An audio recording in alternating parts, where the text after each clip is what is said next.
ota-onaga ko'makchi bo'lish o'rniga ularga zarar keltirayotgan g'irt kuydirgi farzandlarga atalgan ma'ruzamizni oxirigacha tinglang.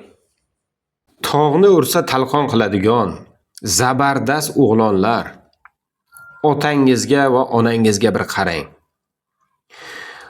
Ularni keksalikdan qaddi dol bo'lib, tanasida quvvat sekin asta kamayib bormoqda. Yosh ulardan oladiganini, vaqt ulardan oladiganini sekin asta sizning ko'zingiz oldida olib bormoqda. Bir kuni kelib, otangiz ham, onangiz ham qariydi. Ular ham bu dunyodan o'tib ketishadi.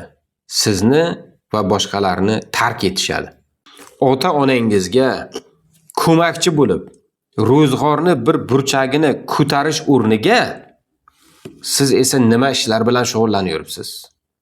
O'zini to'g'ri yo'lini topa olmasdan turli xil noto'g'ri yo'llarda yurgan yoshlarimizga murojaat qilmoqchimiz. Agar siz to'g'ri yo'lingizni topa olmay, ma'lum bir xato yo'llardan chiqa olmay, ruhiy va jismoniy iztirob chekayotgan bo'lsangiz, hamda sizga qandaydir maslahat kerak bo'ladigan bo'lsa, biz doim tayyormiz.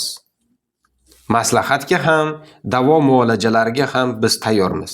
Sizchi, siz tayyormisiz?